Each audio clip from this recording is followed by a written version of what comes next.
Hello friends, आप लोग का स्वागत है हमारे यूट्यूब चैनल स्मार्ट एजुकेशन पे। आज मैं आप लोग के लिए फिर से लेकर आई हूँ घटना चक्र सामान्य अध्ययन पूर्वावलोकन 2024 में भारतीय इतिहास को।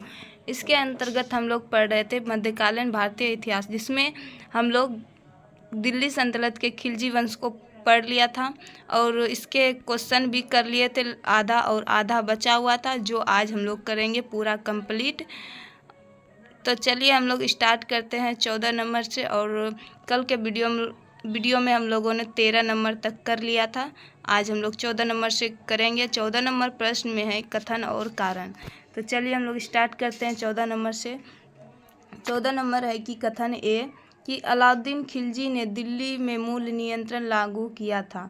इसका कारण आर है कि वह दिल्ली में अपने राजभवन के निर्माण में लगे हुए कारीगरों को कम वेतन देना चाहता था। नीचे दिया गया है कि निम्न कूट से सही उत्तर चूज कीजिए। उत्तर चुनिए। कूट है कि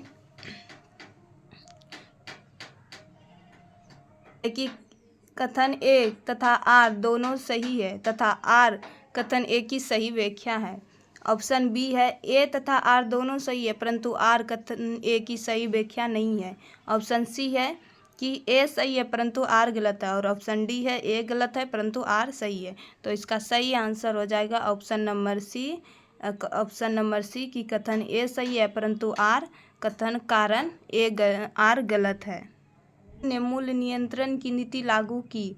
अलाउद्दीन ने अपने बाजार नियंत्रण की सफलता के लिए कुशल कर्मचारियों नियुक्त किए। उसने मलिक कबूल को सहाना या बाजार का अध्यक्ष नियुक्त किया। उसके कार्य में सहायता देने के लिए घुड़सवारों और पैदल व्यक्तियों की विशाल टुकड़ी दी गई। उसे विस्तृत अधिकार दिए गए। वह सारे व्यापारियों पर नियंत्रण रखता था और बाजार की कीमतों पर उतार चढ़ाव तथा बाजार की सामान्य नीति की सूचना सुल्तान को देता था। बर्नी ने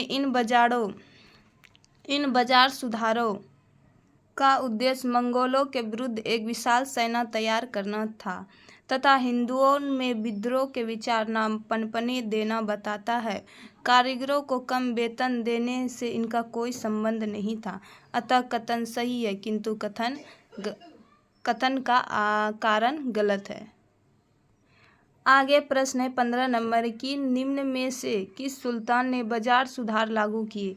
विकल्प है ए कि जलालुद्दीन खिलजी ने, अलाउद्दीन खिलजी, मोहम्मद तुगलक। विकल्प डी है बलबन। तो इसका सही आंसर हो जाएगा option number B, Alauddin Khilji ने बाजार सुधार लागू किया। 16 नंबर प्रश्न है कि निम्न मुसलमान बादशाहों में से किस एक ने मूल नियंत्रण पद्धति को पहली बार लागू किया। तो किसने पहली बार लागू किया था। तो option number A Alauddin Khilji ने मूल नियंत्रण पद्धति पहली बार लागू किया था। इस प्रश्न का व्याख्या है कि सल्तनत काल में अलाउद्दीन खिलजी द्वारा बाजार नियंत्रण या मूल नियंत्रण पद्धति को लागू किया गया था। अलाउद्दीन ने केंद्र में एक बड़ी और अस्थायी सेना रखी तथा उसे नगद वेतन दिया। ऐसा करने वाला वह दिल्ली का पहला सुल्तान था। उस सेना का व्यय बहुत अधिक था। बर्नी के अनुसार यदि उतनी बड़ी सेना को साधारण वेतन भी दिया जाता तो राज्य का खजाना 5 या 6 वर्ष में ही समाप्त हो जाता। अतः अलाउद्दीन ने सेना के खर्च में कमी करने के लिए सैनिकों के वेतन में कमी की। उसके सैनिक सुविधा पूर्वक रह सके इसके लिए उसने वस्तुओं के मूल्य निश्चित किए और उनकी दरें कम कर दी। और 17 नंबर प्रश्न है कि बाजार नियंत्रण प्रथा लागू की। तो किसने की थी।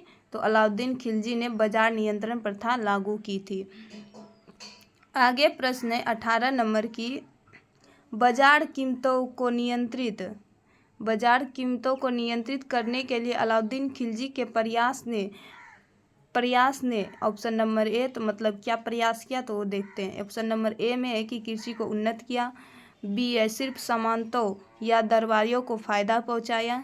सी है बहुत सफलता प्राप्त की। और डी है शासक को जनमानस से दूर किया। तो इसका सही आंसर हो जाएगा बहुत सफलता प्राप्त की।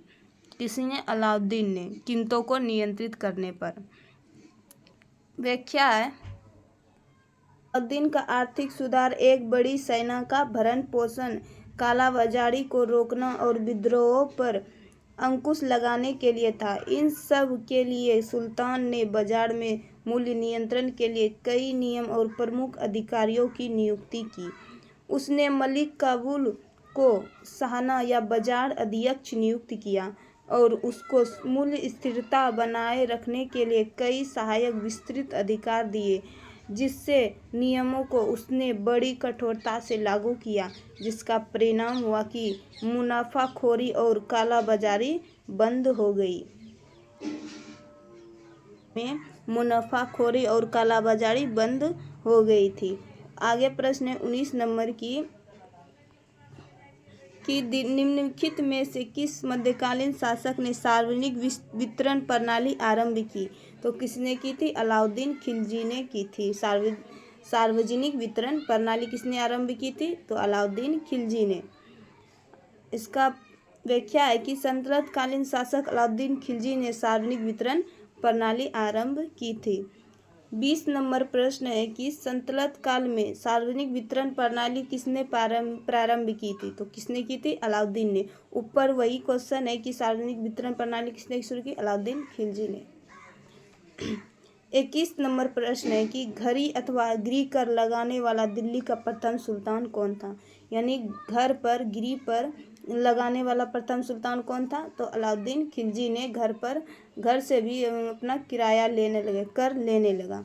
व्याख्या है कि अलाउद्दीन खिलजी द्वारा लगाए गए दो नवीन कर थे। पहला घड़ी था, जो घरों एवं झोपड़ियों पर लगाया जाता था, तथा दूसरा था चराई कर, जो कि दुधारू पशुओं पर लगाया जाता था।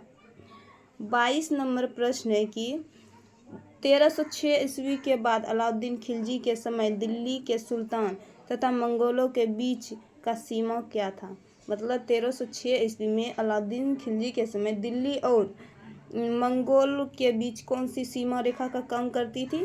कौन सी नदी? तो रावी नदी मंगोलों और दिल्ली के बीच सीमा रेखा का कार्य करती थी। व्याख्या है कि 1306 ईस्वी के बाद अलाउद्दीन खिलजी के समय दिल्ली सल्तनत एवं मंगोलों के बीच सीमा रावी नदी थी। 1306 ईस्वी में कबक के नेतृत्व में मंगोल आक्रमण हुआ, जिसे रावी नदी के तट पर मलिक काफूर और गाजी मलिक द्वारा रोक दिया गया था। रावी नदी मंगोल और खिलजी साम्राज्य की सीमा बन गई। तो रावी नदी मंगोल और खिलजी साम्राज्य की सीमा रेखा बन गई। 23 नंबर प्रश्न है कि निम्नलिखित में से किस सुल्तान ने साम्राज्य की सीमाओं की सुरक्षा हेतु एक विशेष सेना नियुक्त की थी? तो किसने नियुक्त की थी? अलाउद्दीन खिलजी ने नियुक्त की थी। एक विशेष सेना उसने नियुक्त की थी साम्राज्य की सीमाओं की सुरक्षा हेतु। व्याख्या है कि अलाउद्दीन खिलजी ने साम्राज्य की सीमाओं की सुरक्षा हेतु एक विशेष सेना नियुक्त की थी। इसने सीमा प्रांतों की सुरक्षा के लिए सैनिकों की संख्या बढ़ाने, प्रशासन की व्यवस्थित करने हेतु सीमावर्ती किलों की मरम्मत करवाई।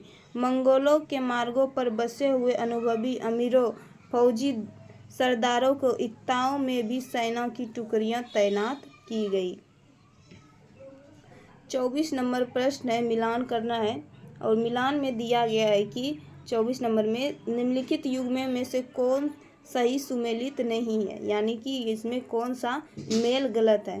तो ए है कि एक तरफ है रियासत और दूसरी तरफ है शासक, मतलब कौन से रियासत के कौन शासक थे उसके बारे में दिया गया है।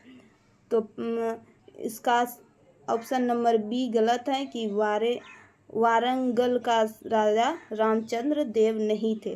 तो देवगिरी के शासक कौन थे? शंकर देव थे। और होयसल के वीर बल्लाल और मदुरै के वीर पंडाल। तो रामचंद्र देव कहाँ के थे? रामचंद्र देव देवगिरी के शासक थे। रामचंद्र देव कहाँ के शासक थे? देवगिरी के। व्याख्या है, नीचे व्याख्या दिया गया है कि देखते हैं व्याख्या में क्या है। अलाउद्दीन खिलजी के दक्षिण भारत पर आक्रमण के समय देवगिरी का शासक रामचंद्र देव था। रामचंद्र देव की मृत्यु के बाद उनका पुत्र शंकर देव शासक बना। तेलंगाना में काकतीय वंश का शासन था। यहाँ का शासक प्रताप रुद्र देव द्वितीय था। इसकी राजधानी वारंगल थी और शेष अन्य विकल्प सुमेलित है। मतलब सभी विकल्प सही हैं, सिर्फ रामचंद्र देव वारंगल के राजा नहीं थे बल्कि देवगिरी के राजा थे।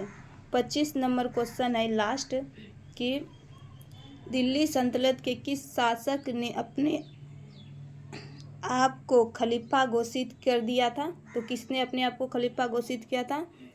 तो ऑप्शन नंबर सी मुबारक खिलजी ने अपने आप को खलीफा घोषित कर दिया था। व्याख्या है कि अलाउद्दीन खिलजी की मृत्यु के पश्चात मलिक काफूर ने मुबारक खिलजी को कैद कर कारावास में डाल दिया।